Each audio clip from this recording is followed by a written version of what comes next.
Hello, all you heist plotters out there, and welcome to Undeclared Bajor, New Jersey.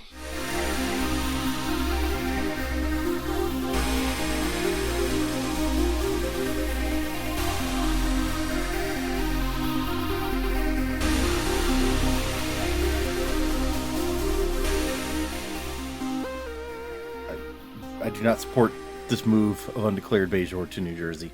Who wants to go to New Jersey? This is Undeclared Bajor, the best Star Trek DS9 discussion podcast. My name is Fletcher. About to say hello is Data. Yo. Today we're going to discuss Star Trek DS9, Season 7, Episode 15. Badda-Bing, Badda-Bang. Alternate title, Badda-Boy, Ira Stephen Bear. No comment? No, there was just like a derisive snort. Okay. That's all. Okay. This episode originally aired February 24th, 1999. It was written by, and who else could have written this episode? Ira Stephen Bear. Wait, what? And Hans Beimler. And directed by Mike, not Michael, Vehar. Yep. And Sarah Clofton is not in the episode. He is mentioned, well, not Sarah Clofton, Jake is mentioned in the episode, but no, he doesn't get to appear. For some reason, despite the fact that at one point they're like, yeah, Jake really likes this guy too, and hey, we need another person to help with our heist. Whatever shall we do? Yeah, Jake really should have been in this episode. This has a lot of Jake energy, I feel like. I agree. This could have been a Jake Nog shenanigan, for sure. Oh, for sure. Oh, yeah. But we will be discussing spoilers up through this episode. I mean, I don't know if anything in this episode is really a spoiler, but it's all a spoiler. Not after this episode, so it is safe to watch along with us if this is your first experience with Star Trek DS9. We may make, cheeky references to spoilers, but we won't specifically say the spoilers. But we will also spoil other stuff, like books and, whatever, TV. Yeah, shows, I just started reading movies. the Dungeon Crawler Carl series that I kept hearing about, so yeah, I'll just spoil all that maybe. There's a cat. The Dungeon Crawler has a cat? Yep. Wow. Yeah, I know, right? Series ruined. But first things first, how would you rate the title, Badda-Bing, Badda-Bang? Well, according to this note, the working title was Badda-Bing, Badda-Bang. So, you got to judge whether that would have been better, I suppose.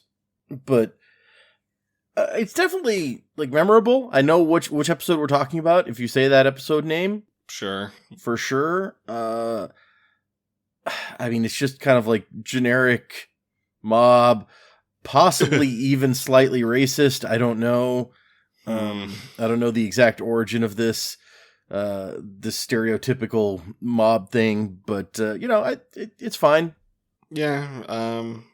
Cleverness, yeah, probably not the most clever. Memorability probably high, and relevance, I guess, pretty high. So overall, as a title, not bad, I guess. Pretty good. But it's a quiet evening at Vic's after hours, or maybe before hours, I don't know. If there are ever any hours. True. Chief O'Brien and Dr. Bashir sit at a table with the Vic, playing with the coonskin cap and trying to get him to join at their next Alamo session.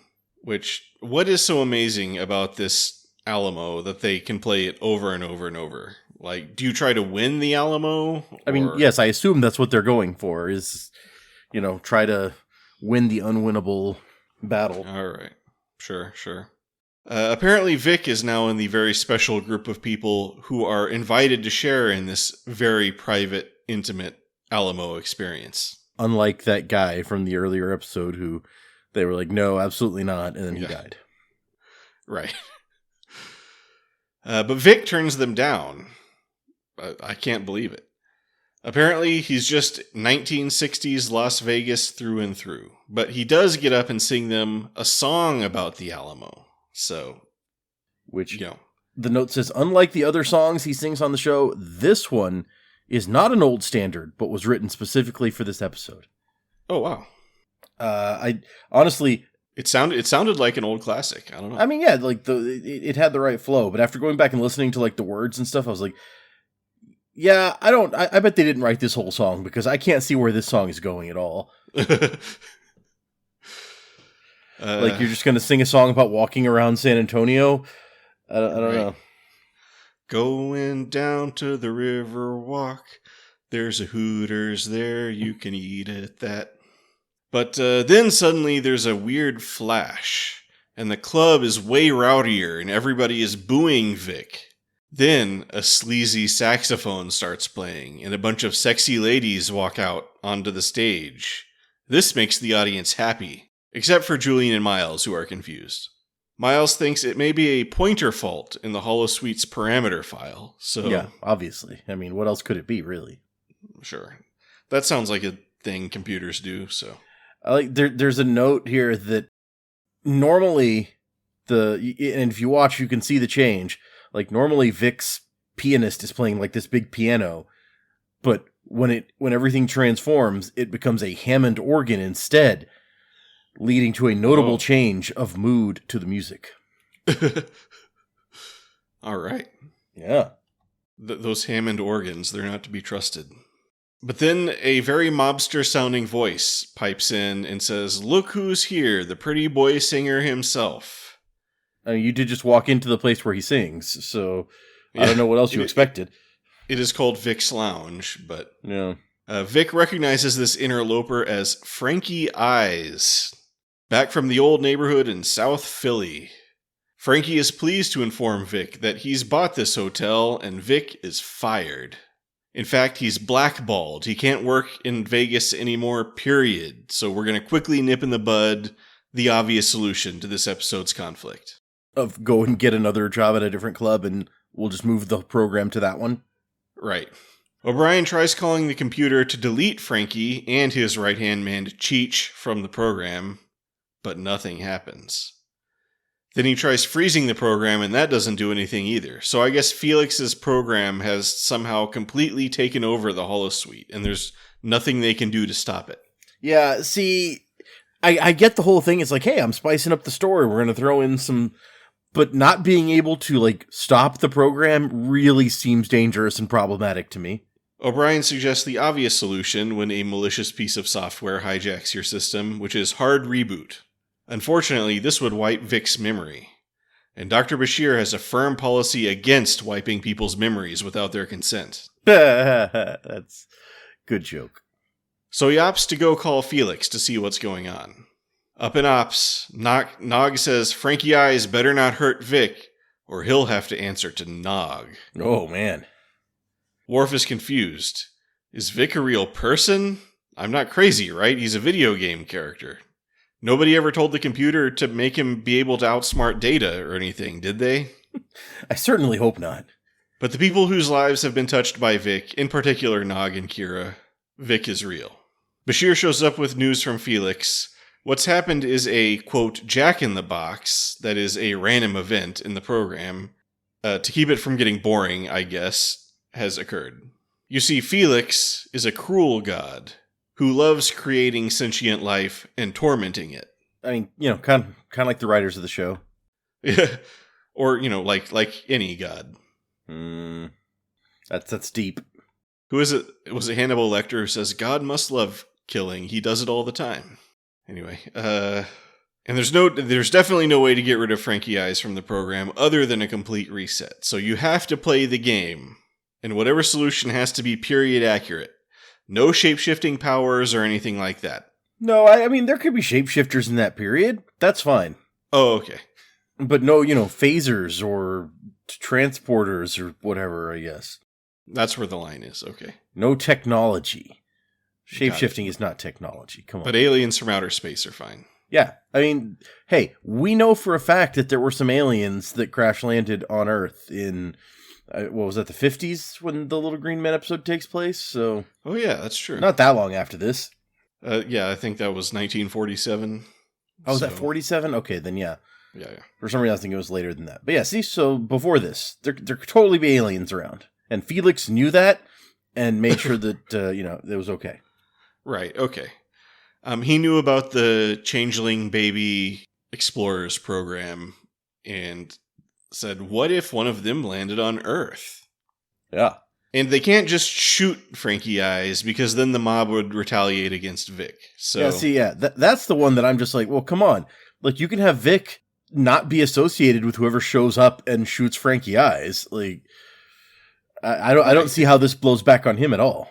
True, yeah. I mean, you could just have, like, Chief O'Brien walk in and shoot Vic, or no, Frankie Eyes, and be like, Vic, who's that? Yeah, exactly. He's like, this is for Bob, and shoot him. Bob sends his regards. Who's Bob? Then Captain Sisko walks into Ops on the conversation and is like, hey, are we still fighting a war, or what's going on here?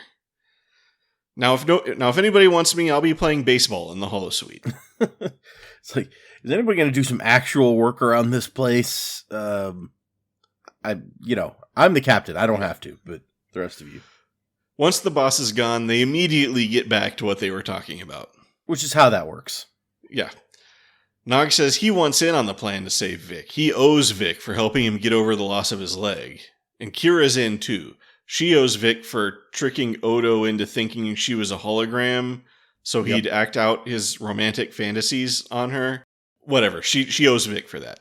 Later, Captain Sisko is having dinner with Cassidy, and she's worried about Vic too. So, I guess she's been getting some Vic time of her own. Yeah, I was like, do we ever see that? Or I guess he helped her get over a fear of flying or something. Cassidy asks Ben why he doesn't like going to Vic's, and he says, I just don't. I don't want to talk about it. Then Miles and Julian pay a visit to Vic's penthouse and find him in bad shape. Someone has roughed him up. Someone being Cheech. Vic wonders what we've all wondered at low times in our lives, which is why would my creator do this to me? Which made me think of an episode idea, which is, so after Voyager comes back, Vic tracks down the Doctor and his holo emitter, and then enlists him to help track down Felix and kill him. Wow. I call it, Do Holograms Dream of Electric Showgirls? Interesting. Okay. I think it could be pretty good. I don't know why the Doctor is invested in this, but... Well, he's a fellow hologram. He understands the horrible things that Vic has been put through. Yeah, but I don't think he has, like, a grudge against his creator. Yeah, true.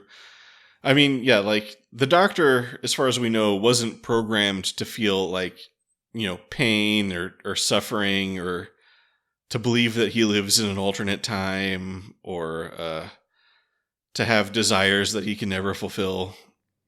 Yeah, I just the other day watched the episode where he gets the mobile emitter on Earth of 1996 or something, and there's a whole thing. It's like, this guy's like, you're going to give me the information I want. And he's like, what are you going to do, torture me? I don't feel pain. And then the guy's like, oh yeah, well, I reprogrammed you so you do feel pain. Oh no. And then makes him feel pain. So yeah, that's pretty explicit that he's not supposed to feel pain. I mean, what was his name? Dr. Louis Zimmerman? Yeah, Dr. Zimmerman. All he wanted to do was make a hologram that can also be a doctor. He wasn't doing anything. He wasn't on that, like, cruel streak like Felix is. I mean, he did make them all look like him, which some might say is a little bit mean. But in his mind, that wasn't cruelty. But there's also an episode I recently watched where it's like, the holodeck has a diagnostic program to diagnose the EMH when there's trouble. And that diagnostic program is also a replica of Dr. Louis Zimmerman. Nice. And he starts looking through the EMH's memory, and he's like, what is all this junk in here? Like, opera singing and, like, romantic encounters with women? And then he looks up and he's like, do they find you attractive? Like, he's very shocked by this. But yeah, so Vic explains the animosity between him and Frankie, which is when they were kids in South Philly, Vic used to beat Frankie at stickball. Yeah, you really need to watch out who you beat at stickball when you're young, because it will come back to haunt you. Apparently. It's a well-known fact. So he may be a good programmer, but a master storyteller, Felix is not. Miles and Julian suggest that Vic take a vacation while they figure out what to do, and presumably also while they do their actual job, which is keeping the entire Alpha Quadrant from being overrun by brutal, genetically engineered super soldiers. No, that can take a back seat for now. But Vic says he can't run. He doesn't want to run from his problems or whatever. To him, this situation with Frankie is exactly analogous to, and just as important as, the Dominion War. They say, don't worry, Kira and Odo are downstairs right now doing recon on Frankie to find out his weaknesses. But Vic is like, okay, but be careful. Like, I know this is a pretend world to you, but it's my real world. So, unlike you, I can get shot in the back of the head and dumped in the hole in the desert. Yeah, that's true. I like there's a note from Ira Stephen Bear about he's like, look, it didn't matter that our regular characters weren't in any jeopardy in this episode. None of us wanted to do like, oh no, the holosuite is malfunctioning and we're all gonna die. We just wanted to do like the show about helping our holographic friend. Uh-huh. I guess in a way I respect him for that. Yeah, it's hard to feel like the stakes aren't a little low here. Right. But yeah, it's good. Yeah, in the words of Ethan Bubblegum Tate, there are no stakes and there is no threat. So downstairs, Odo is distracted by the sexy dancers, but then he sees Cheech holding court at the bar and telling a hilarious story about the time he murdered Little Polly when he was supposed to murder Big Polly. Odo laughs along with the story, and apparently his performance is convincing enough for Cheech. I mean, just going on about how you murdered some guy. Maybe two guys. I don't know if after he murdered Little Polly, he then had to correct his mistake and go back and also murder Big Polly. I think that's usually how it works. Like, yeah, I don't think Big Polly suddenly gets a pass. It's a heck of a thing to just like very loudly in the middle of a crowded room laugh about like all these murders you've committed. I just imagine him going up to Big Polly now and being like, "Little Polly died for your sins. You are absolved." Little Polly says hello. So meanwhile, Kira plays some blackjack in the casino. She's got 16 versus the dealer's 10, so she's got a hit. But bad luck.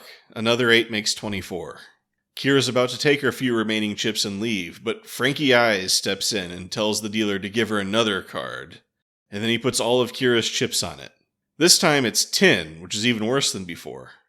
And then Frankie tells the dealer to do it again, and it's a queen. The dealer can just sense that trunk ride out to the desert. But luckily, the fourth time's a charm, and he deals a 5, giving Kira a 21. When that queen comes off, I think it's a really great line delivery. He like throws the card and he's like, "You're starting to aggravate me." Yeah. The dealer should just be like, "Okay, hold on," and like look through the deck and find the correct card at this point. Frankie would be like, "No, that's cheating." This is why Frankie's Casino is not as successful as it could be. He's going around like just making women win bets. Yeah. Frankie does some suave-ish hitting on Kira, and Kira plays along. The fish has taken the bait. Yeah, so there's a note from Nana Visitor who says she was a big fan of this episode, and she felt that although Kira was acting in a somewhat unusual manner, it was much in keeping with her backstory. And she says she must have done it with so many Cardassians when she was doing terrorist work. Huh. I mean, as a terrorist, a woman would have to get used to the fact that using her sexuality to charm men and trick her way in was one of her strengths. That's just a reality. So is she suggesting that she actually did it with Frankie Eyes? Maybe. I don't know. She's suggesting she definitely did it with a lot of Cardassians. All right. Whatever works for you, Nana. Yeah, whatever gets you there, I guess, for your character. Back at the bar, Odo is dazzling Cheech and friends with his amazing, slightly stretching wrist trick. Cheech asks where Odo's from, and Odo says, Bajor, New Jersey. Apparently, Odo is able to get into Cheech's confidence and learn that he and Frankie Eyes were sent to Vegas by Carl Zemo. Ah, that makes sense, says Vic to the crew later, which now includes Nog, Cassidy, and Ezri. Frankie Eyes is too small time to bankroll buying a whole casino. He's probably managing the skim operation to send the money back to Zemo, who will presumably use the money to fund his ongoing conflict with the Avengers. Didn't we learn in like that earlier episode when Nog was like doing Vic's books that like Vic owned the casino or something? Yeah. Because Nog's like, man, you're making all this money. No, they were going... So I feel like he should know. They were going to expand into a casino. Yeah, whatever it is, it's something is inconsistent here. I don't know. Yeah. But as long as Frankie keeps the cash flowing, he's protected. And Frankie apparently also confided to Kira that Zemo's coming into town 6 days from now to pick up the first payment. Miles wonders what would happen to Frankie if he failed to deliver the skim money. Aha! They can rob the casino and keep robbing it every week, I guess. But Vic says it's impossible. The money is kept in a safe. And get this, the safe is in a room. And to make it worse... Yep. There's a guard outside the room and 2 guys inside the room. And also this plan doesn't make any sense. But what the hell, says Vic. I'm in. But the plan makes perfect sense. You take the money and then he doesn't have the money. And then Zemo will immediately disown Frankie and the Frankie problem will go away forever. Well, I mean, yeah, he was pretty explicit that if Frankie doesn't give Zemo his $200,000 or whatever, then Zemo will kill him. So it's pretty convenient, but all right. I mean, it's the mob. What are you gonna do? Also, I feel like this is another situation where if you're gonna rob the casino, like just get some guns. Yeah, and like their guns can't kill you. Your guns can kill them. So, it wouldn't be as hard as I feel like it's being made out. Yeah, seriously. I would have loved to see that version where they just, like, come in Tommy guns blazing and, like, just gun down the guys in the room and then, like, dynamite the safe open and take the money. But, yeah. I don't know. I mean, I think maybe, this wasn't said in the episode, but maybe the whole point is that Zemo is supposed to feel like Frankie is keeping the money. Yeah. And so if they did a blatant robbery like that, Zemo would be like, well, obviously someone up there doesn't know who's the boss. We'll send all the resources you need to track down these bank robbers. That's a good point, yeah. So, they get to work. Kira gets Frankie to show her the count room and the safe, and Frankie even gives her $100 from the money pile to impress her. I mean, he just loves throwing money at women to get them to, like... I don't know. Like, I feel like the implication of the episode is that he, like, really wants to sleep with her, and she's always like, oh, maybe next time. Yeah. So, really, he's throwing a lot of money at her for not much in return. Really, I think they just needed to wait a few months, and then Frankie would run the casino into the ground by himself. But yeah, he does not seem like a great businessman. Outside the count room, Cassidy works a slot machine right next to the count room door, and starts a flirtation with the guard. Is that a good place to put the slot machine? Who cares? Odo finds Cheech beating a man with a cheesesteak and introduces Cheech to Ezri, who he says is new in town and looking for a job. I do love the cheesesteak as a weapon. That's not one you see often. You don't see that every day. You gotta admit, that's original. Cheech asks if Ezri has a slice of pizza on her, and Ezri says no, but she can get one from the kitchen. And Cheech says no, the chef wouldn't know a good pizza if it hit him in the face, which is exactly what I intend to do later. Well, I feel like it's like, I've already done that, and it didn't help.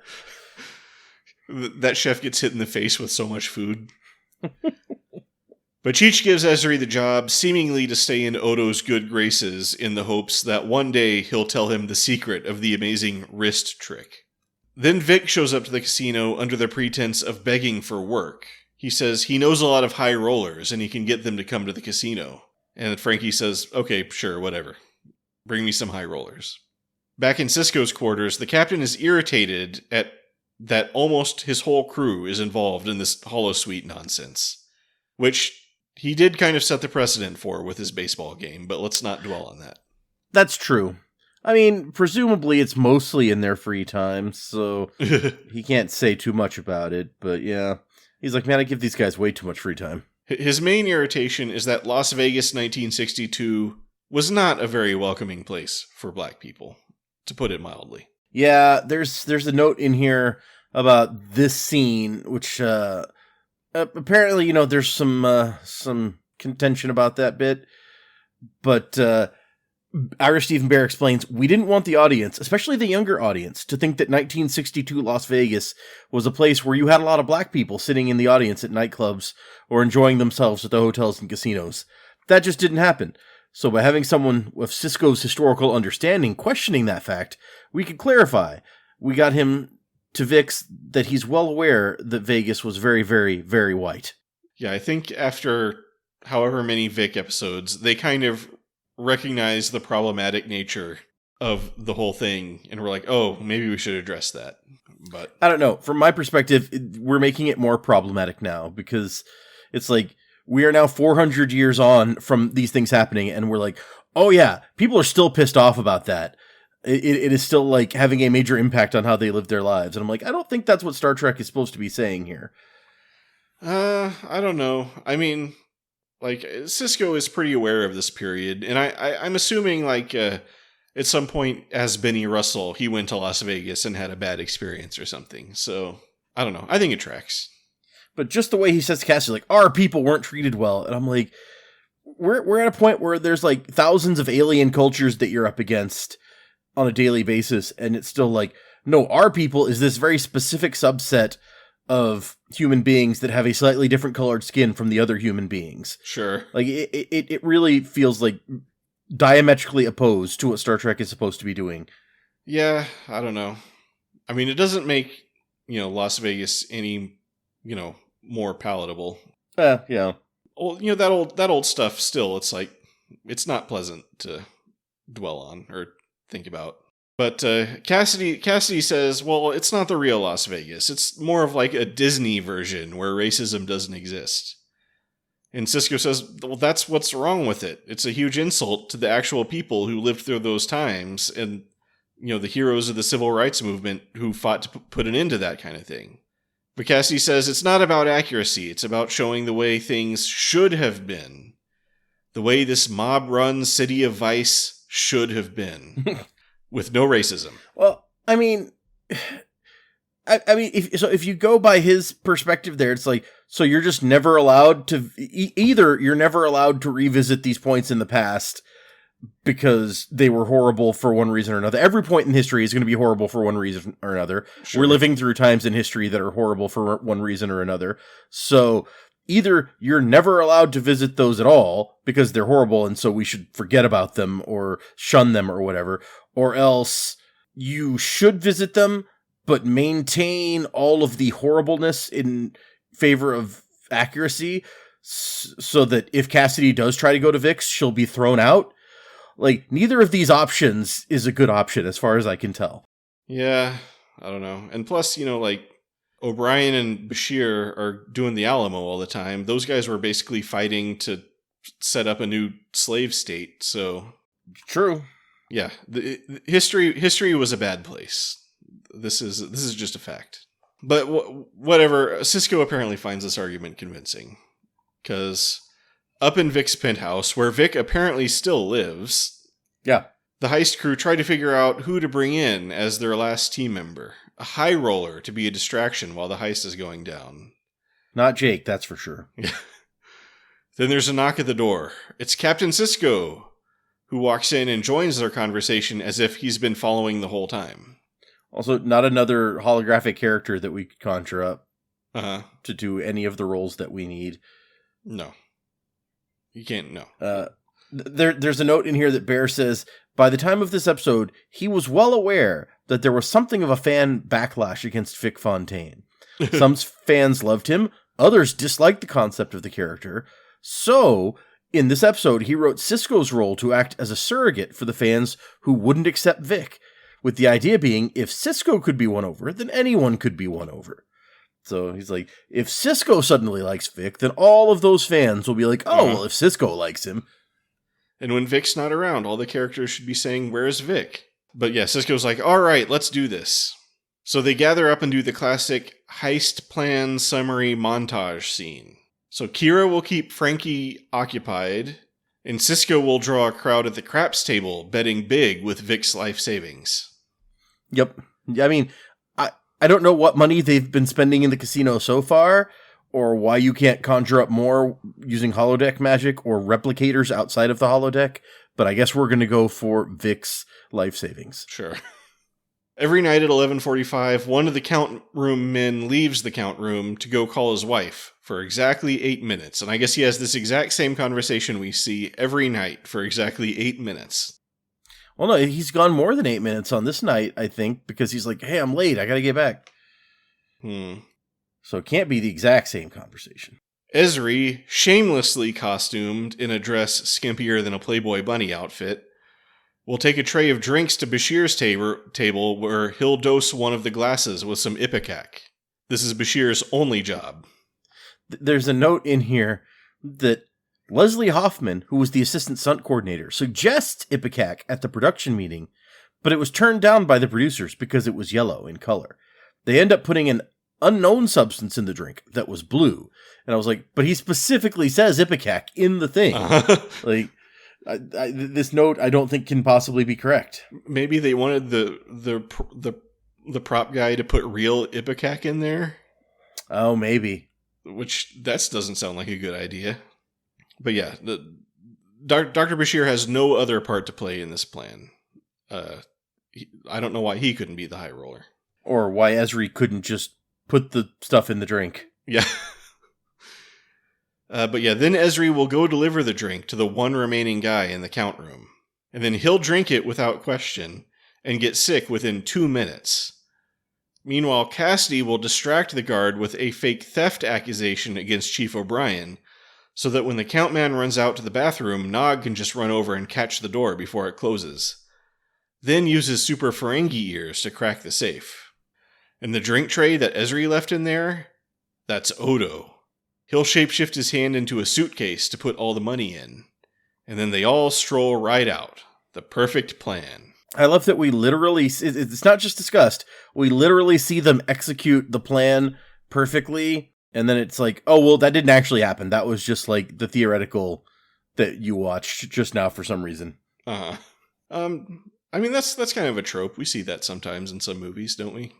Where they show how the heist is supposed to go, and then because when they reveal the heist plan up front, it's going to go wrong. And if they don't reveal it, then it's going to go right, and they were holding back something from the audience. But then they get to work practicing their parts. Bashir practices drugging the drink. Nog practices the safe cracking. Sisko practices rolling dice. And Kira puts on a super sexy dress. Then the hero walk down the promenade in their 1960s outfits past Quark and Warren, who are like, wait, is there an episode going on right now? Then the heist is on. Kira cozies up to Frankie. Bashir orders a vodka martini, stirred, not shaken.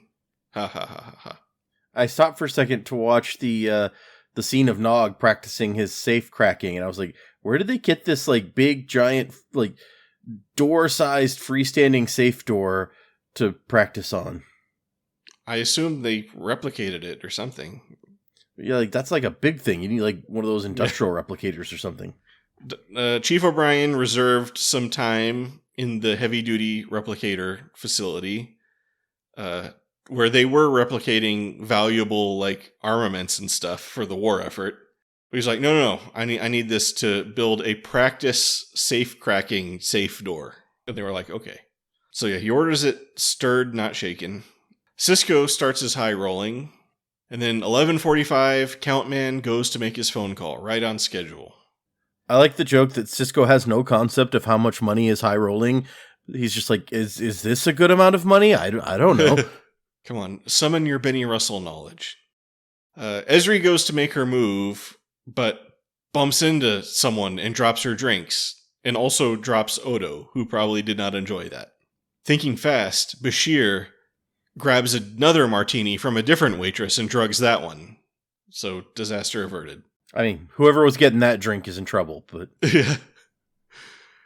Ezri goes to deliver the drink, but the regular count man is out with the flu, and this new guy isn't thirsty. And he seems immune to Ezri's charms. He definitely is pretty immune. Yeah. But Ezri knows how to handle this. She asks if she can have the drink. And so the guy drinks it just to spite her. Yep. So, do you recognize this gentleman? I don't think so. This guy plays a recurring character who's usually in much more makeup than he wears in this scene. Oh, is this, I don't know, is it J.G. Hertzler? No, that would have been, but no.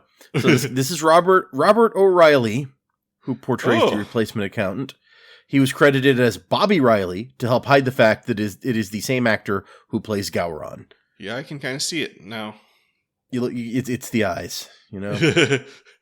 he like looks all wide-eyed at Ezra. He's like, I don't want your drink. It says, he's quoted in here as being like, yeah, Ira Stephen Bear and I talked about it, and we thought it would make a fun trivia question for fans if I showed my face without the Klingon makeup.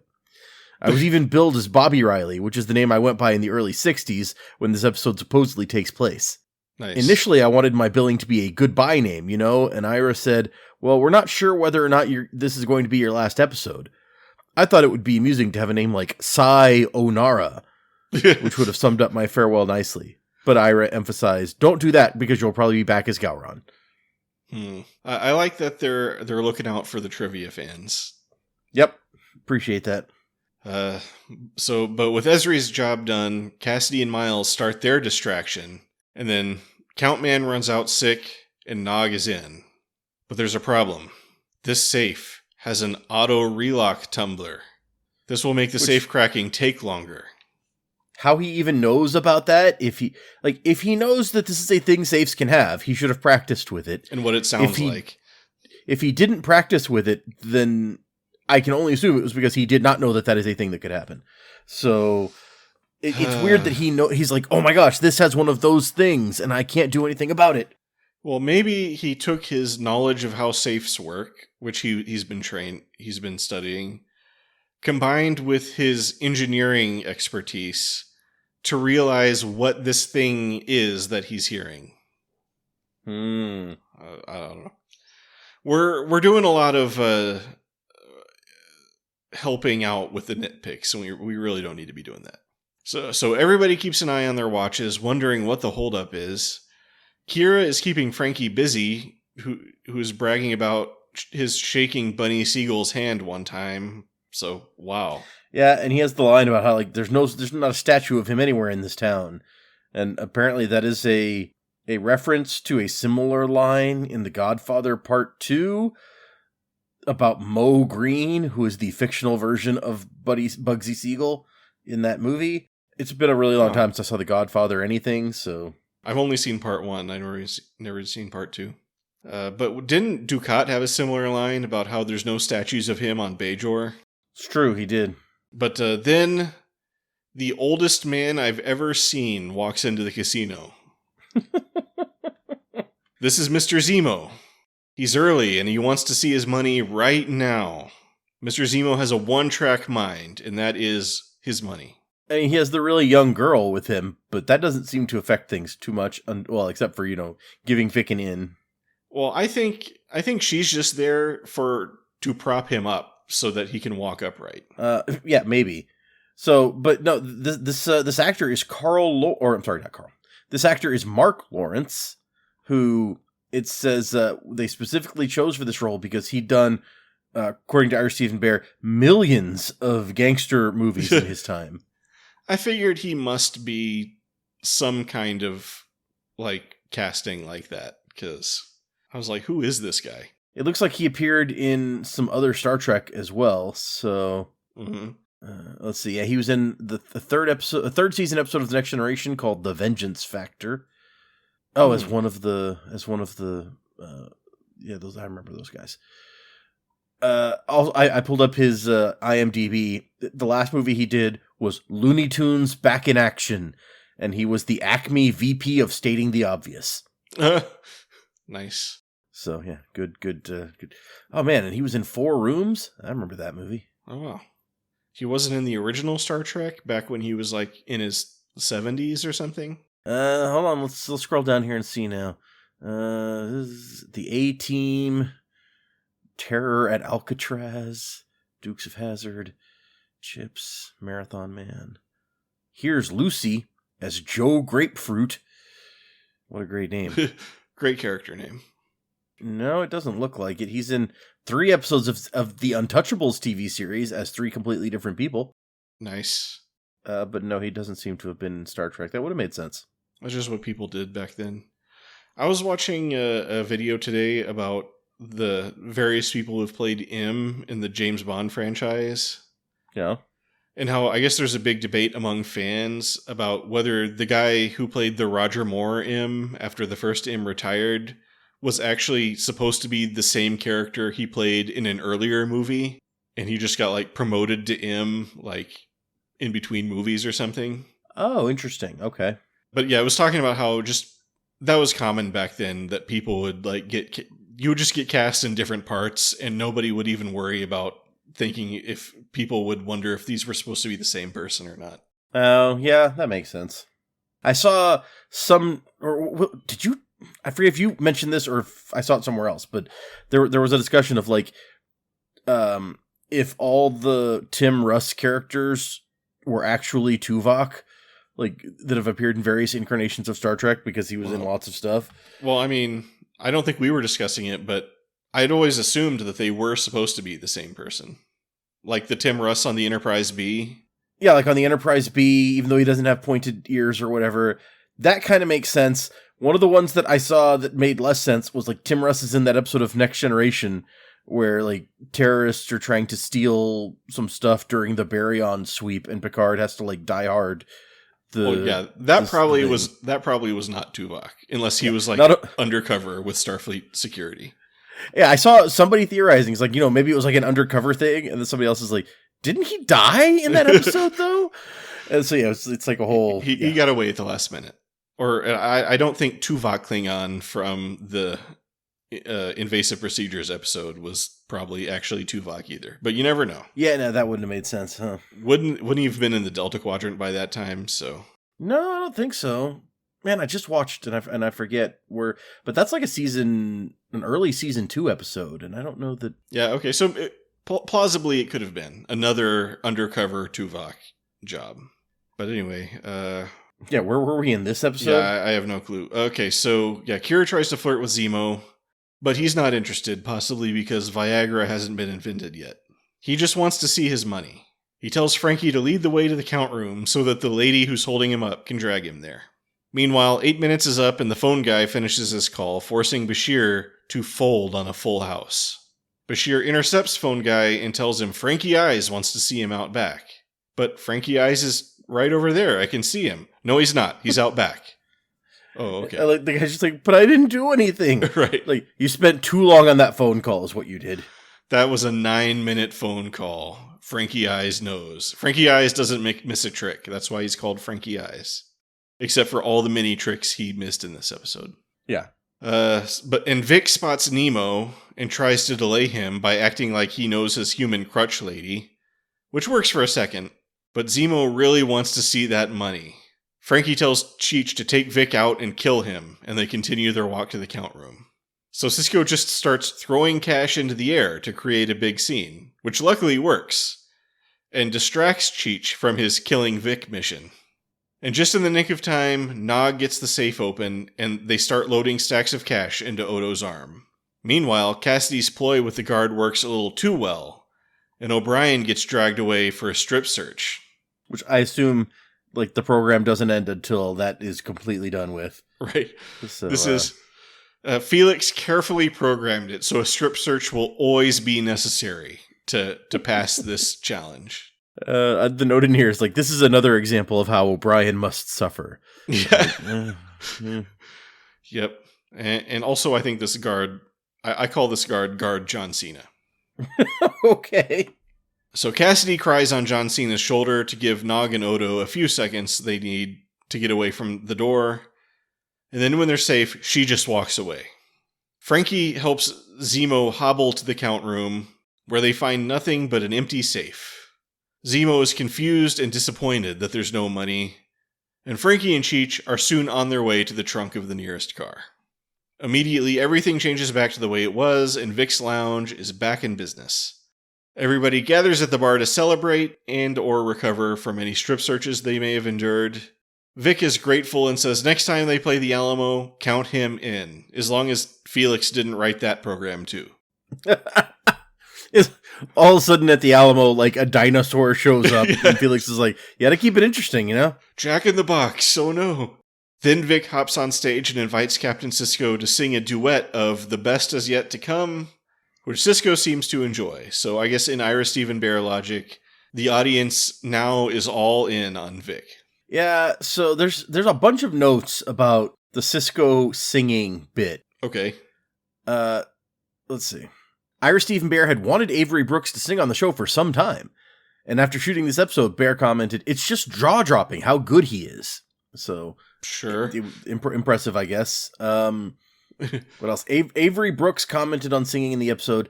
It was the writer's idea. They asked, "Avery, how would you like to sing in the episode?" Fortunately, I was alive and well and doing a myriad of things long before Star Trek ever occurred to me. Even though I grew up living with television, many people have in the world, it certainly wasn't the center of my life. The fact of the matter is, I've been a musician soul. I grew up playing woodwinds. I performed with some of the greatest musicians in the world, a long line of them. So this little ditty in Badda-Bing, Badda-Bang, when I went to the studio to record it, well, first of all, let me tell you this. The composer called me up and said, "We need to talk about keys. We got to talk about which key to do it in." And I said, "Well, whatever key you want it to be in." Anyway, he started playing the piano over the phone and asked, "How was this key?" I was sitting on my own keyboard and I played along with him. But that didn't register, by the way. Then we got to the studio and they asked me, "Do you need a lead sheet? Do you need the music?" And I said, "No, I'm okay. I could sing this." Yeah, so I guess the people were surprised. That's also the power of television, that we sometimes believe that what we see is perhaps the only dimension on a human being. But it wasn't my idea to sing this song. Had it been my idea to sing, I would have sung something with a lot more swing. Huh. So, I don't know, Avery Brooks sounds a little bit obnoxious there. But right. Look, he's really into his singing stuff, I guess. I don't know. I mean, he does a fair job of it, so... I don't know. I was like, is that Avery Brooks singing? Oh, yeah. They recorded live, it says. All right. And Jay Chataway says, nobody knew how good Avery Brooks' voice really was. Yeah, I mean, I guess it sounded pretty good. It sounded pretty good. I just wasn't sure if that was actually him or not. Apparently it was. Nice. That's just his singing voice. And I missed during that scene, but it says the music played when the crew walks into Quark's to get to the Holosuite Casino is a reorchestrated version of the Deep Space Nine theme.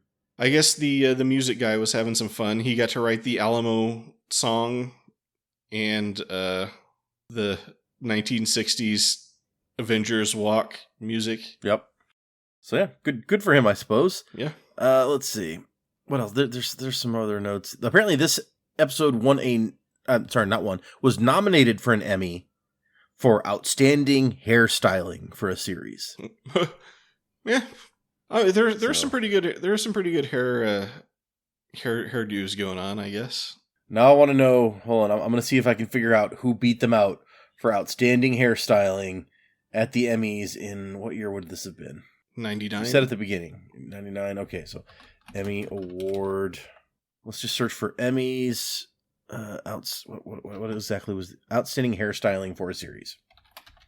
Oh man, Deep Space Nine gets nominated in this category a lot. Wow.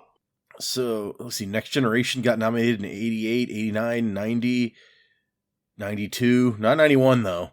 93, Deep Space Nine and The Next Generation got nominated. Deep Space Nine for Move Along Home.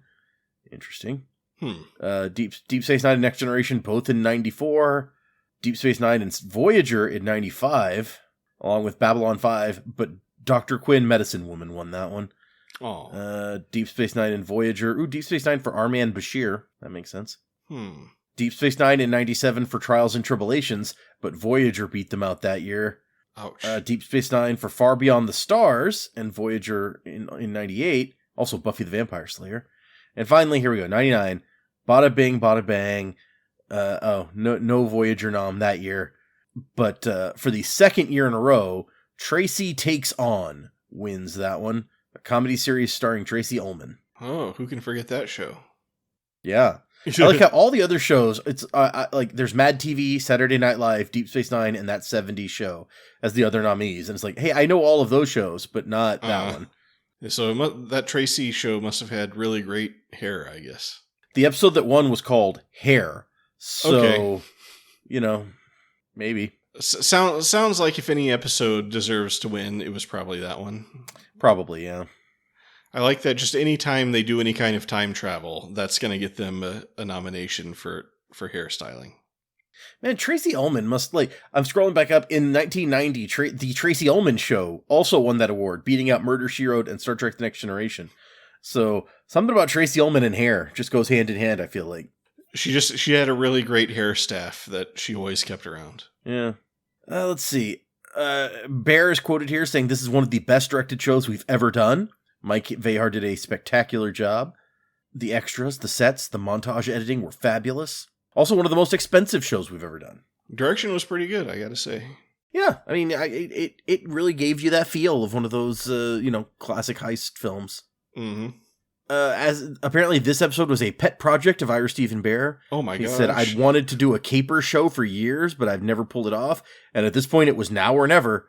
And with Vic Fontaine and the Holosuite version of Las Vegas within reach, all the elements were in place. I was thinking, has Deep Space Nine ever done a heist episode before? I couldn't think of one. No, I don't think so. I was just going to say, I would have preferred an actual sci-fi space heist, but yeah, whatever. I mean, if you count that episode with O'Brien being undercover, there was some heisting going on, but they robbed the Bank of Boleus. Yeah, but that was just like them playing a video game, basically. Yeah, that's true. Ira Stephen Bear also says, I don't think fans of Star Trek realize just how difficult shows like His Way or Badda-Bing, Badda-Bang is. I feel like that's not correct. But anyway, they think that Far Beyond the Stars, The Visitor, a very socially conscious show, or a show with a very sensitive drama, that those are the toughest to do.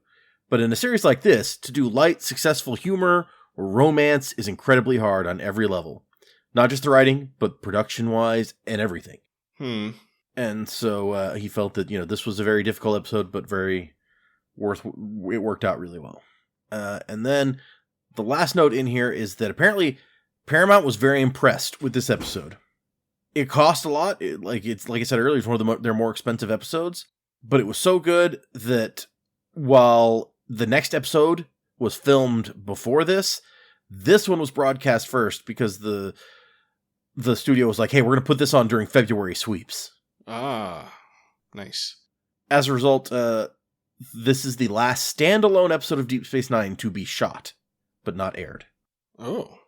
Which I guess is kind of a spoiler that the last episodes of the show are kind of like a big arc-y thing. Spoiler, we are going to get back into relevant stuff eventually.